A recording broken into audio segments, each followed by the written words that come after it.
So kahapon nga po ay nagtrending ang naging pahayag ng batikang sports journalist na si Homer Sison matapos itong sabihin sa Pauka Sports Podcast na isang dumb player daw si Renz Abando kumpara kay Scottie Thompson. Madaming fans po kasi ang nagdedebate sa social media patungkol sa dapat umano ay palitan ang slot ni Thompson sa Gilas Pilipinas at ibigay daw ito kay Abando, bagay na kinontra naman ni Sison. Ayon sa kanya ay hindi lang daw puro highlights at puntos ang pagtingin sa husay ng isang player, kaya naman para sa kanya ay dumb player daw si Abando kumpara kay Thompson. Pero ganun pa man ay agad naman itong binawi ni Sison at sinabing basketball IQ lang daw ang pinag-uusapan nila.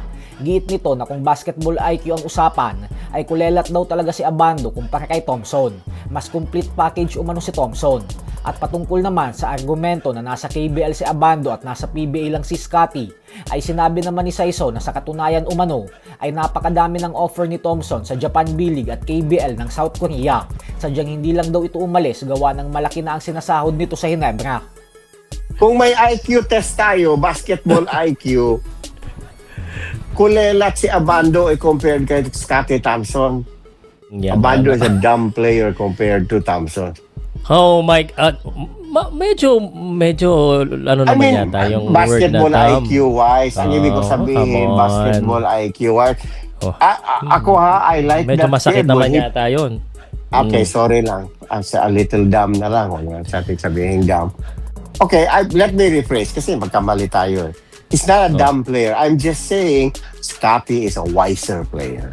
Yeah, that's the better ano. Come on. Yeah, sorry, mag-trigger na naman sorry. yung mga fans. Pero sinasabi nila si Abando sa KBL naglaro, mas magaling yan.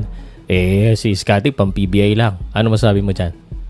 That's a stupid argument. Itong mga fans na tinatawag yung dating mga YouTube expert, may nakitang highlight, magaling na agad. And this is the same twisted, bent argument na pang PBA lang. Ano ba kayo? Stupido ba kayo? The reason why hindi si Scottie, maraming offer yan sa Japan at saka Korea.